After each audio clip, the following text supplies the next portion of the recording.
जी नमस्कार दोस्तों। तो एक बार फिर से आप लोग हो जाए तैयार, क्योंकि एक बार फिर से बवाल मचाने आ रहे हैं खेसारी लाल यादव एक नए गाने के साथ।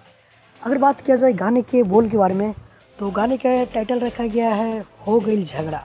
तो यानी कि झगड़ा, यानी कि पुराना अंदाज में झगड़ा लेकर आ रहे हैं खेसारी लाल यादव। बहुत ही बवाल सॉन्ग है। अगर रिलीज की बात किया जाए तो इस गाने के सॉन्ग को रिलीज किया जाएगा वेब म्यूजिक के ऑफिशियल चैनल पे।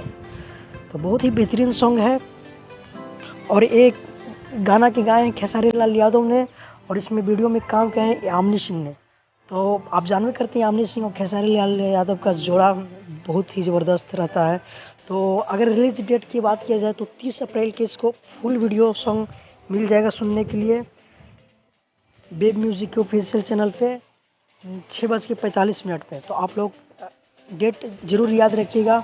और आप भी खेसारी लाल यादव के फैन हैं तो वीडियो के जरूर लाइक कीजिए और ज़्यादा से ज़्यादा शेयर कीजिए, ताकि सभी ऑडियंस के पता चल जाए कि ये गाना आने वाला है।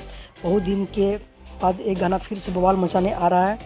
और अगर आप ये चाहते हैं कि भोजपुरी का हर खबर सबसे पहले हमारे तक पहुँचे, तो आप वीडियो की ज़रूर लाइक करें और चैनल की ज़रूर सब्सक्राइब कर लें, ताकि हम जब भी अपडेट आए तो सबसे पहले आप तक पहुँचे, क्योंकि हम भोजपुरी का हर खबर सबसे पहले अपडेट करते हैं। तो बस मिलते हैं किसी नए अपडेट के साथ बहुत ही जल्द। जब तक के लिए जय हिंद, जय भोजपुरी।